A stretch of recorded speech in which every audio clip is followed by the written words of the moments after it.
noite, galera. Muito bem-vindos ao nosso programa Sala de Visitas. Eu sou Isabela e agora estou em Xangai. Já viu, está ao meu lado a senhora Nina de Almeida Fidelis. E ela é jornalista e diretora executiva do Brasil de Fado e tem experiência muito ampla em vários veículos de comunicação lá no Brasil.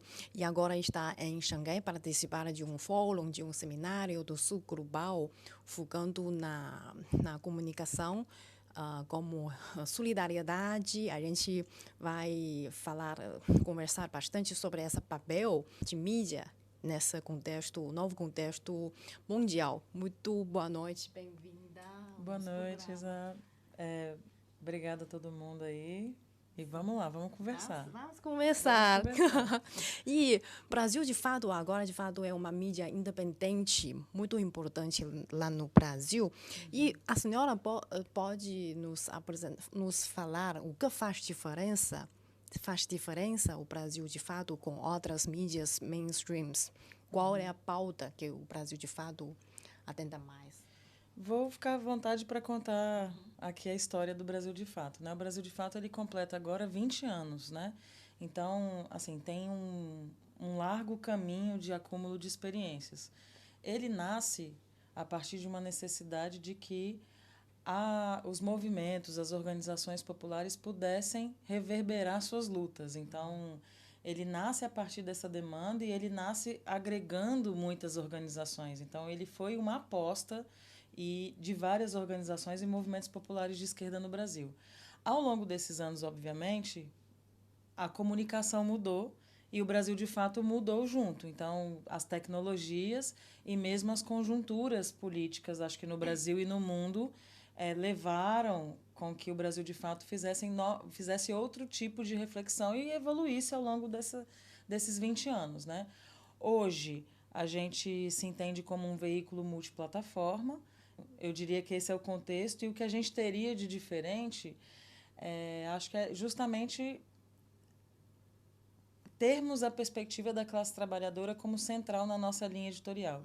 Então, qualquer escolha editorial ela é feita a partir do interesse da classe trabalhadora. Então, a gente, obviamente, vai dar repercussão a lutas populares, mas também vamos abordar vários dos temas sobre um outro viés. Então, a gente costuma dizer que produz um hard news, a gente busca responder rapidamente aos contextos, à conjuntura, mas a gente também traz análises. Então, porque uma informação sem contexto e sem análise, ela pode servir, uma grande agência poderia fazer. Então, é um cuidado editorial que a gente tem de que, junto com a notícia e com o fato, venha a perspectiva, um olhar, um objetivo, que é o que está por trás do Brasil de Fato, que nós somos jornalistas, obviamente, buscamos a profissionalização, mas nós temos um projeto para o Brasil e para o mundo, nós defendemos esse projeto junto a movimentos populares e organizações, então é isso que nos pauta. Eu acho que é sempre esse viés da classe trabalhadora. De fato, agora em todo o mundo, as mídias precisam seguir essa onda de ser uma plataforma multiplataforma. Isso quer dizer, talvez no caso da Brasil de Fato, isso quer dizer deixar essa mídia mais acessível à audiência, especialmente classe dos trabalhadores. E quando há o conteúdo, eu já costumo ler matérias da Brasil de Fato, porque dá uma opinião muito forte, não somente realidade. Por isso, estou curiosa, porque a senhora é responsável pelo conteúdo, porque alguns mainstream no Brasil, a realidade de fato é controlada por algumas famílias. Por isso, estou curiosa como o Brasil de fato pode manter essa neutralidade ou talvez e também traz expectativa mais diferente do que outra mídia. Muitas informações, né? Eu acho que, bem, primeiro o contexto da mídia no Brasil, ela sim, muito restrita a poucas famílias. Então, eles têm domínio sobre a narrativa, partindo, obviamente, de um poder econômico, né? Então, eles concentram muitas rádios. No Brasil, pelo tamanho continental que o país tem, a rádio ainda é um veículo muito utilizado. Para além das mídias sociais, que hoje, né, qualquer celular que você compra tem um pacote de dados e você tem acessos. Mas tem muitas rádios e elas estão concentradas, e isso faz parte da história do desenvolvimento econômico do próprio país, né? E a concentração da mídia, ela também responde a uma concentração econômica. Dito isso, acho que tem uma... Eu, particularmente, não acredito na neutralidade do jornalismo, né? O que eu acredito é que há um rigor jornalístico, existem técnicas jornalísticas das quais eu prezo e valorizo, apesar de entender limitações, especialmente quando a gente coloca num campo mais político o jornalismo, mas que de ser muito transparente com relação às escolhas editoriais. Isso eu acho muito importante. Então, quando um veículo tradicional, corporativo ou de um latifundiário ou que represente uma família, eu acho que isso tem que estar muito evidente para quem recebe essa informação. Porque a gente também tem que apostar no senso crítico das pessoas que recebem aquela informação, desde que haja muita transparência.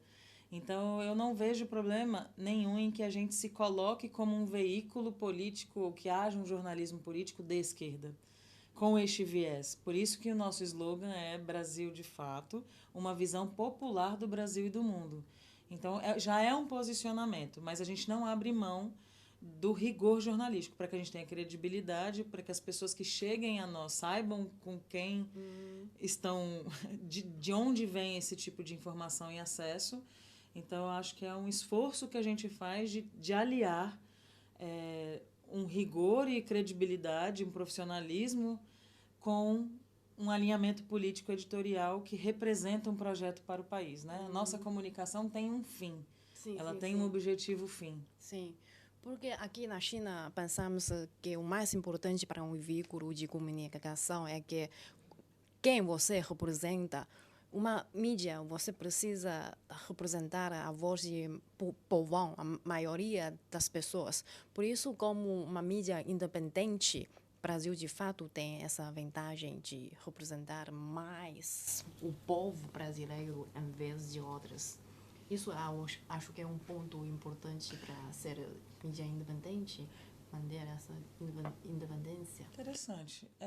Eu acho que a gente pode ter, talvez, algum campo maior para explorar essa questão, porque a gente não tem necessariamente aquela lógica do quem paga, manda. Então, eu acho que a independência nessa perspectiva do jornalismo é muito importante, porque a gente não está vulnerável a quem, porventura, possa financiar ou pagar. Porque a gente tem um projeto, uma defesa de um projeto para o Brasil, que obviamente está alinhada com a luta dos trabalhadores no mundo, então há muita confluência nesse projeto de uma perspectiva global. Mas ser independente talvez signifique isso que você coloca, de que a gente consiga representar os interesses, mas também não nos exime de trabalhar o contraditório. Então, isso também é um desafio. Ao mesmo tempo, é uma vantagem, mas também traz um desafio, porque existem contradições, existem questões, e eu acho que, como jornalistas, mesmo nos entendendo como veículos de esquerda, é muito importante que a gente também dispute a narrativa, trazendo o contraditório, trazendo debates mais sensíveis, mas de uma maneira didática e, ao mesmo tempo, profunda, que traga profundidade, né? Que não seja superficial. Porque a tomada de consciência da população não é uma tarefa fácil. Ela vai demandar muito esforço nessa profundidade, nessa análise, mas tem um equilíbrio a ser feito. Não é tranquilo, é um desafio um pouco difícil de fazer. Eu tive uma experiência de trabalhar no Brasil por 2 anos e quando eu estava lá, eu percebi que os brasileiros se sentem muito orgulhosos para a mídia, para ambientes jornalísticos lá no Brasil, porque realmente o Brasil consegue manter esse ambiente muito livre para jornalistas. E brasileiros gostam muito de dizer que o Brasil, não, mídia é como o quarto poder. Mas isso exige um bom entendimento, uma boa interpretação sobre responsabilidade dessas mídias. E, ao longo da sua carreira, como você entende como você já mencionou que veículos, essas mídias, notícias, têm um fim, têm um objetivo, essa divulgação de notícias, valores. E ao longo da sua carreira, como você entende essa responsabilidade mais fundamental, mais importante da mídia? Já houve algumas mudanças, porque lá, de fato, a gente foi influenciada pelos valores, pelas maneiras de fazer jornalismo de maneira ocidental. Com base na sua experiência, houve alguma mudança? Ou como você agora entende essa responsabilidade? Sim, eu acho que a gente bebe de uma teoria clássica do jornalismo ocidental. E que, inclusive, prega, em algum momento, lógico que isso já foi rompido, essa neutralidade que eu acho que é um mito. Então, a gente já superou várias questões da fonte que a gente bebeu para produzir jornalismo, né? Eu acho que no Brasil tem uma discussão sobre a própria formação jornalística, então a questão da diplomação, né? Quando eu me formei na universidade, era-se obrigatório ter um diploma para atuar jornalisticamente no país. Hoje já não é mais. E eu acho que aí tem dois vieses que é o que gera muita polêmica nos debates sobre isso. Que é da perspectiva de que a comunicação é direito, de que as pessoas que são comunicadoras natas ou que fazem jornalismo sem ter passado por uma faculdade de jornalismo também têm o direito de se comunicar. E ok, eu concordo. Ao passo que existem algumas reflexões produzidas no âmbito da universidade que, para mim, são muito importantes. E elas não deveriam fazer com que a gente esvaziasse o debate sobre a formação jornalística. Elas deveriam enriquecer o debate sobre, ok, as pessoas podem exercer a profissão sem cursarem uma universidade porque hoje o curso não é bom. E deveria ser o inverso. Deveria provocar a gente a falar, ok, vamos então fazer um curso bom de jornalismo e que trabalhe especialmente a linha da ética, que aí eu acho que é onde pega a sua pergunta sobre a responsabilidade ética de informar. Porque você acaba tendo acesso a muitas informações em primeira mão, a matéria-prima. E não ser responsável com isso é muito sensível. E aí acho que é ao passo que se cria essa ideia de que... E que faz muito sentido do quarto poder. Mas, além disso, desse debate que hoje a gente tem no Brasil sobre a diplomação, eu acho que tem a própria transformação da maneira como as pessoas consomem informações. Sim, e isso faz com que fique muito mais fluida essa responsabilidade. Porque qualquer pessoa pode gravar um vídeo e jogar na internet, em qualquer plataforma que seja, e isso ganha proporções. E quem checou? Quem falou? Quem é essa pessoa? O que ela está falando? Sobre o quê? Aí tira contextos, tira uma série de coisas que são muito importantes para o jornalismo, para que ele seja responsável, inclusive, com o conteúdo que ele está trabalhando. Então, acho que há uma fluidez nessa responsabilidade, nessa ética no jornalismo que a mim me preocupa e que é o que dá terreno fértil para fake news e para tudo que se desencadeia a partir daí. Não sei se respondi, mas entendo que é uma reflexão bem importante e eu me valho muito dessa responsabilidade, porque a partir do momento que você reflete sobre essa responsabilidade, automaticamente você tem um lado, você tem um posicionamento. E ele certamente é dos trabalhadores. Então, veja, eu penso que agora essa responsabilidade de mídia não é apenas de fazer a cobertura de um assunto, mas precisa ter um julgamento de tipo de maior população, de lado do correto. Por exemplo, agora nas redes sociais, qualquer pessoa pode divulgar um trecho de vídeo, falar alguma coisa, mas agora essa responsabilidade de liberdade de expressão exige até mais que as pessoas tenham a capacidade de análise, de fazer julgamento sobre o que você vê.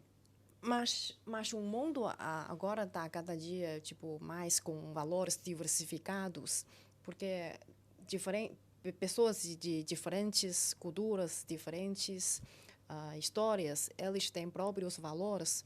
Mas mesmo dentro de um país, por exemplo, no Brasil, as pessoas têm diferentes pontos de vista. Essas opiniões estão divididas.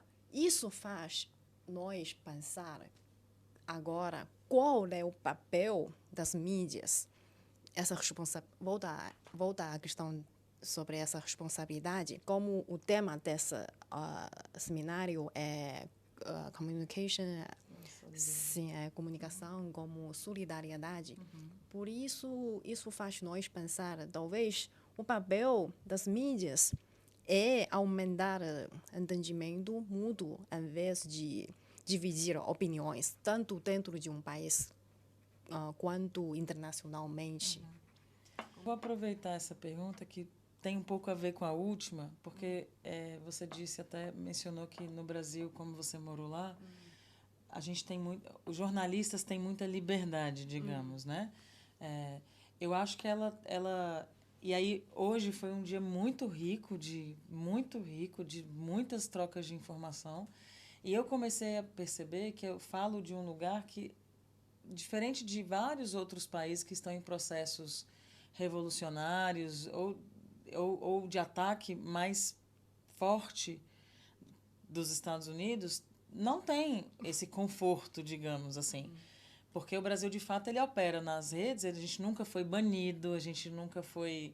Né? Então, a gente no Brasil, essa discussão ainda é muito incipiente, até mesmo...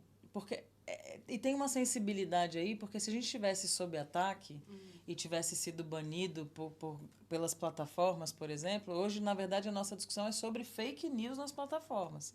Então, é essa responsabilidade, inclusive, das plataformas e das big techs. Voltando para... E aí a sua pergunta recente, o papel dessas mídias neste contexto, é isso? Sim, o papel dessas mídias pode ajudar a aumentar o entendimento mútuo, em vez de dividir opiniões. De separar. Sim.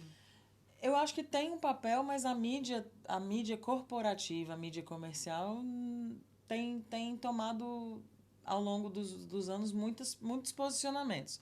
Em algum momento, toda a mídia no Brasil foi contra, com algumas aspas, Bolsonaro, porque foi muito difícil defender Bolsonaro, mesmo para as mídias corporativas. E eu acho que o papel da mídia, tanto a corporativa deveria, mas tem quem paga, então elas estão a serviço de grandes corporações, é um projeto que é contraposto ao nosso, das mídias mais independentes. Então, acho que deve ser informar e deve ser fazer com que as pessoas tenham acesso às informações reais e que tenham também uma perspectiva de se educarem no consumo de informação. É lógico que isso não é só o papel da mídia.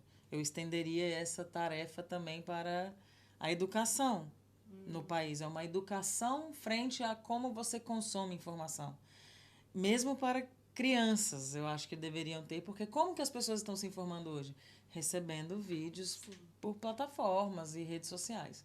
Então, acho que o papel da mídia deveria, sim, ser informar, na perspectiva de tomadas de consciência, de formação de seres críticos, de entendimentos mútuos e coletivos sobre contextos, sobre história. Então, eu acho que se coloca... Óbvio, eu estou tomando para a gente um desafio muito grande, que é de formação também, não só de informação, mas eu acredito, sim, numa mídia que possa colocar luz aos fatos e não fazer o inverso para defender um projeto balizado por fake news ou por desinformação e por ódio, né? E muito discurso de violência. Eu acho que a polarização, ao fim e ao cabo, no fim das contas, ela vai gerar...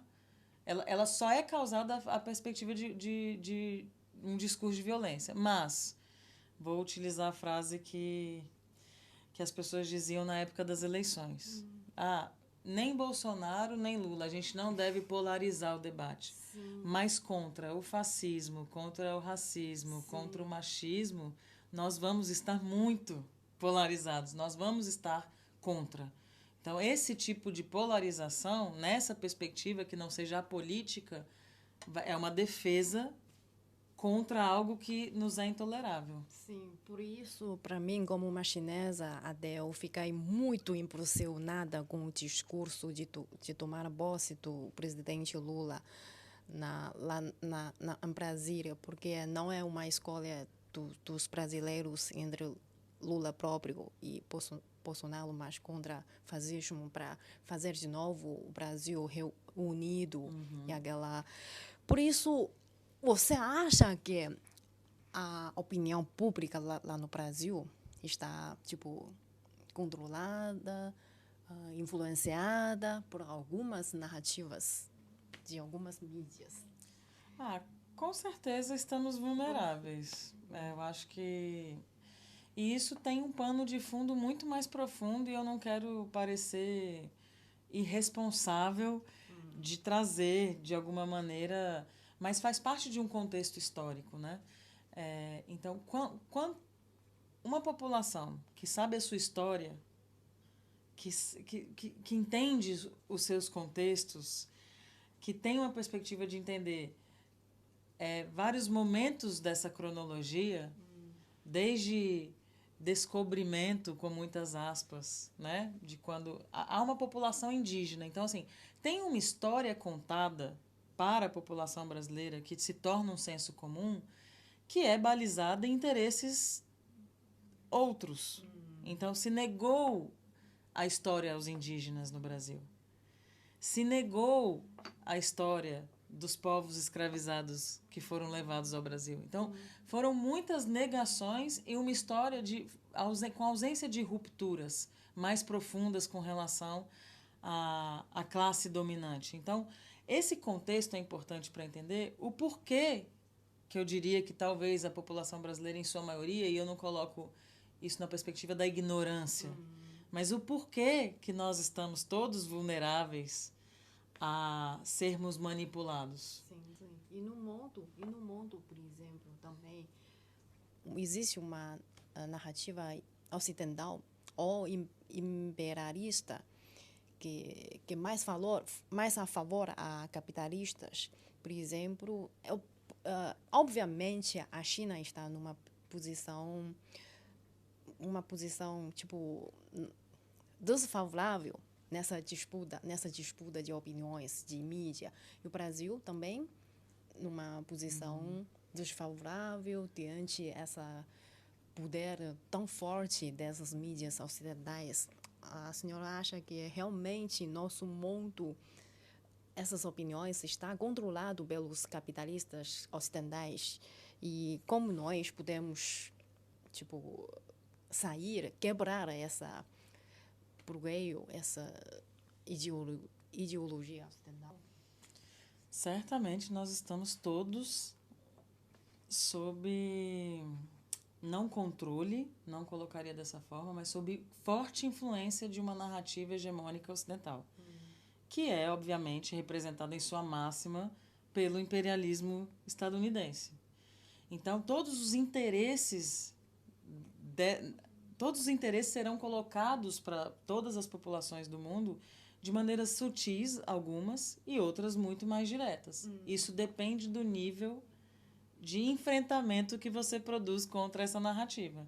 Então, eu diria que o movimento geopolítico que a China provoca globalmente faz com que um recrudescimento maior aconteça a partir dessa classe dominante. Óbvio, quando você quer alterar um status quo, você certamente vai ser alvo dessa resistência, dessa reação. Agora, o Brasil, nos últimos 4 anos, teve, na verdade, um presidente que buscava copiar, e copiou várias coisas, e uma cópia muito mal feita, inclusive, de vários momentos que a gente teve na história dos Estados Unidos recente. Então, mesmo a invasão do Capitólio foi feita muito parecida no Brasil.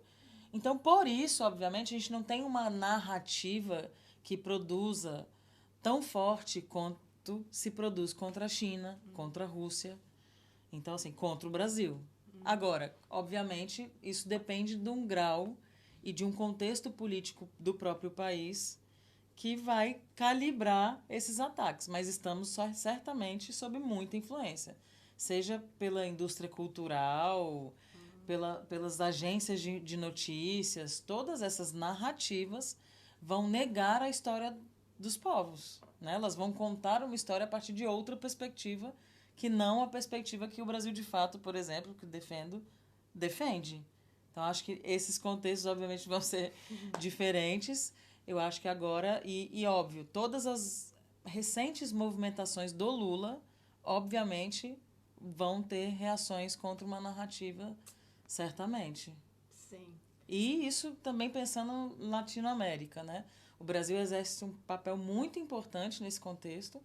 Então, não é de hoje. A história da América Latina é norteada por muitos golpes de Estado financiados pelos Estados Unidos. Então, é real, não é da nossa cabeça, né? Sim, por isso é muito importante nossos países fortalecer esse intercâmbio mútuo para entender melhor, para assim nós podemos dar nossa solidariedade ao povo um ao outro e também felizmente agora o Brasil de fato já tem um correspondente aqui na China, é o nosso amigo Mauro, e muito bom agora a China.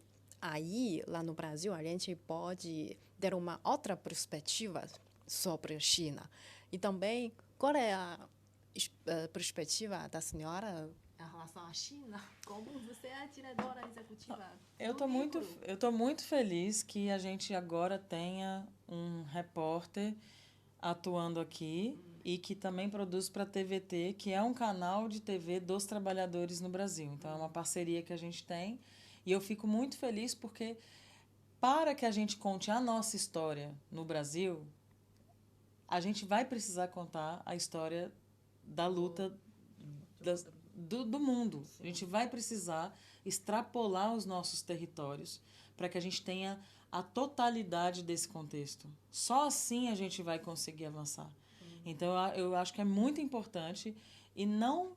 E, obviamente, as nossas escolhas de correspondentes, elas são muito pensadas. Então, a gente tem correspondente na Venezuela, a gente tem o correspondente em Cuba, a gente tem o correspondente na Rússia e a gente tem o correspondente agora na China. E eu fico muito feliz que a gente consiga trazer esses cenários para compor uma contranarrativa.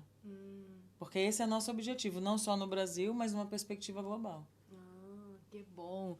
E vou mencionar um pouco, agora lá no Brasil, de fato, também já tem muitos veículos muitas mídias chinesas, tem muitos correspondentes da China lá no Brasil, como nós, Grupo de Mídia da China, Diário do Povo, Agência Xinhua, e nós tentamos também trazer nossas perspectivas sobre o Brasil, porque aqui o nosso princípio de fazer jornalismo é sempre tentar entender esse problema, essa questão de perspectiva de realidade de outro país.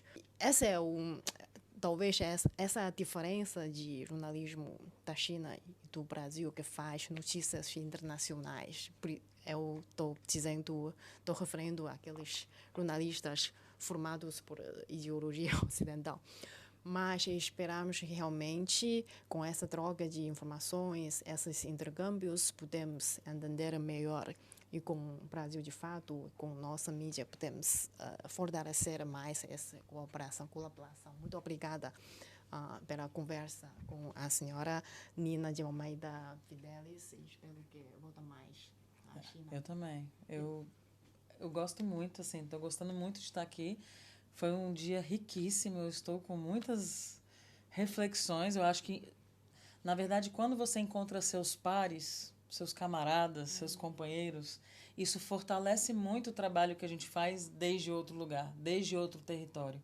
Então, é muito importante que a gente se reconheça nesse espaço coletivo, produzindo, obviamente, de diferentes formas, com diferentes contextos, diferentes conteúdos, mas com o mesmo objetivo.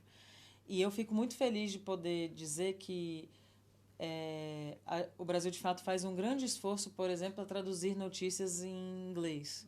É óbvio que a gente não consegue traduzir toda a nossa cobertura, mas qualquer pessoa fora e falante da língua inglesa, ou mesmo espanhola, vai ter notícias do Brasil por meio de grandes agências. Reuters, FP, AFP, F. Então, eu fico muito feliz de estar também buscando contrapor essa narrativa para um público de fora, que consiga acessar as nossas matérias em inglês e espanhol e tenha a nossa perspectiva sobre a notícia, o nosso olhar sobre os fatos. Isso é muito importante, a gente contando essa história. E eu agradeço muito a parceria e espero que ela seja muito mais frutífera e conto com todas as pessoas que queiram acessar e entrar no nosso site, na parte em inglês, para, quando receber uma notícia da Reuters sobre o Brasil, leia a nossa e você pode tirar suas conclusões, que eu acho que isso é muito importante. E acredito que talvez um dia no nosso site, plataforma, terá mais informações, notícias do Brasil. De fato, estou muito ansiosa para essa cooperação. Muito obrigada. Eu que agradeço. Obrigada.